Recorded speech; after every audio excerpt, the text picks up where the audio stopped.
வணக்கம் உறவுகள் நண்பர் தமிழ் சொந்தங்கள்லாம் நீங்கள் எப்படி இருக்கிறீங்க? நல்லா இருக்கீங்கன்னு நான் நினைக்கிறேன். நானும் அதே போல் நல்லா இருக்கிறேன். இந்த பாருங்க ஒரு சாப்பாடு எடுத்திருக்கிறேன், சரியான பசி. இப்போ இந்த குளிருக்குள்ளால் இங்கே ஒரு இடத்துக்கு வந்த நான் இன்றைக்கு ஒரு முக்கியமான ஒரு ராந்தே ஒன்று வந்து முடிச்சிட்டு இந்த சாப்பாட்டையும் எடுத்து சாப்பிடுவோம் என்று சொல்லி பார்க்குறேன். பாருங்க பிரித்திருக்குது, கச்சப் மைனஸ், அதோட வந்து கெவாப் இருக்குது. நல்ல ஒரு கடையில் வந்து எடுத்துருக்குற நல்ல சூப்பராக இருக்குது கடை, நல்ல நீட்டாக இருக்குது. ஒரு போஸ் ஒன்று தந்திருக்கணும். எவ்வளோண்டு கேட்டிங்கன்னா 8.90 இந்த சாப்பாட்டின் விலை. இங்கே ஃப்ரான்ஸில் இந்த சாப்பாட்டின் விலை 8.90. அருமையான சாப்பாடு. இப்போ தான் சாப்பிட தொடங்க போகிறேன்.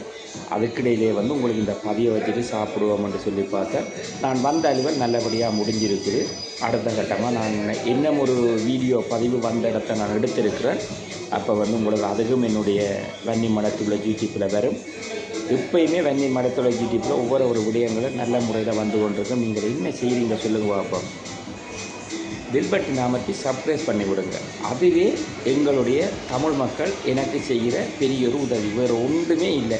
நீங்கள் பெல் பட்டன் அமர்த்தி விட்டீங்கள் என்று சொன்னால் அது நேர அமெரிக்கா போகும். அமெரிக்காவிலேருந்து நேர வன்னி மடத்துள்ள யூடியூப்புக்கு ஒரு உயர்வாக கொடுக்கும். அது உயர்வாக கொடுத்தா அடுத்த கட்டத்துக்கு நாங்கள் நடந்து செல்லலாம். எங்களுடைய தமிழர்களுடைய ஒற்றுமை எங்கே இருக்குன்னு கேட்டால் எங்களுடைய வன்னி மடத்துள்ள யூடியூப் வளரணுமெண்டா உங்களுடைய பெல் பட்டனை அமர்த்தி சப்ஸ்கிரைப் பண்ணிங்கன்னா அடுத்த அப்டேட்டுகள் வந்து கொண்டிருக்கும். இனி வர்ற நாட்களில் நானும் வந்து யூடியூப்பை வந்து வேறொரு விதத்துக்குள்ள ஒரு டிசைன் ஒன்று பண்ணி செய்யலாம்ன்ற முடிவு எடுத்திருக்கிறேன். அது பார்ப்போம் எப்படி இருக்குன்னு சொல்லி அது நல்ல முறையாக இருக்கும்.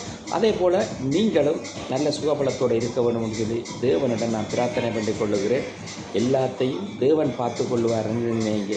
நீங்கள் பார்த்து கொள்ளுவீங்கன்னு நினைச்சிங்கன்னு சொன்னால் மாமிச பிரகாரமாக நீங்களும் ஒன்றை செய்ய உயர்வு வர்ற மாதிரி இருக்கும், ஆனால் வந்து சேராது. அதே போல் தேவனுடைய கருத்துக்களை ஒப்பு கொடுங்க. தேவன் உங்களுடைய ஆசீர்வாதத்தை உயர்த்துவார். இன்னும் ஒரு வீடியோவில் சந்திப்போம். நன்றி, வணக்கம் நண்பர்கள். தான் சொன்ன ஒரு அனைவருக்கும்